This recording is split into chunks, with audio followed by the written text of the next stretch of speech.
In 1 Corinthians chapter 7, Paul opens by saying, "Now regarding the questions you asked in your letter."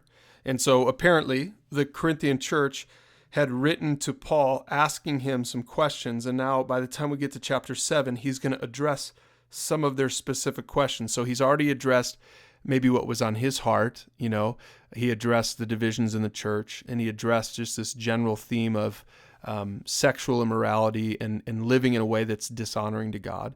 And so he's done with that now, sort of, although we're going to still see that theme and that thread in this chapter and throughout the whole letter.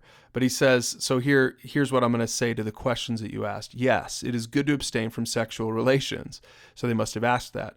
He says, but because there's so much sexual immorality, each man should have his own wife and each woman should have her own husband. So he said, and you can go ahead and read this, and he's talking about how husbands and wives should should recognize that they should fulfill one another sexually. And he gets pretty specific about marriage and different things. And again, I'll let you read that, but it's important to read this here in the context of the whole letter and in the whole chapter. He says in verse 17, each of you should continue to live in whatever situation the Lord has placed you in and remain as you were when God first called you. And so what he's saying is, hey, if you're not married, don't get married. If you are married, stay married. As a general rule. Now, this isn't a hard, fast rule, and certainly this is hard to sort of apply today because now he's getting very specific to the Corinthian church. So don't go overboard with applying this to your life. Like if you're single, this isn't a command to you that you should stay single.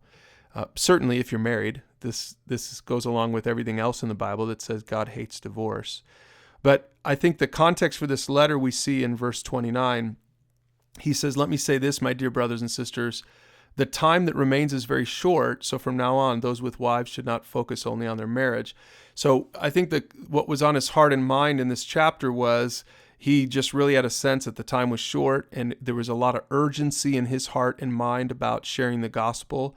And so a lot of that came from that perspective and that viewpoint. So that's why he said, don't overreact and don't rush to get married. Just like focus on Jesus. He says in verse 30, those who weep or who rejoice or who buy things should not be absorbed by their weeping or their joy or their possessions. Those who use the things of the world should not become attached to them, for this world as we know it will soon pass away.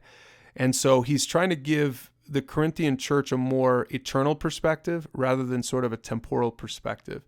And that still is very applicable today. Sometimes we have sort of a really small, myopic perspective of the world. And Paul is saying, no, I've got a bigger vision for this. This life isn't all that there is. And so he's talking about that. He's writing this whole letter with that idea in mind.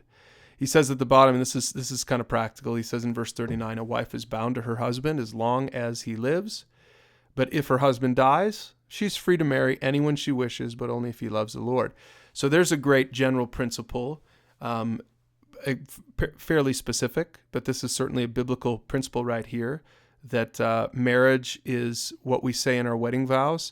It's till death do us part. And it comes in part from this passage right here, that when a husband or a wife dies, then their spouse is free to remarry.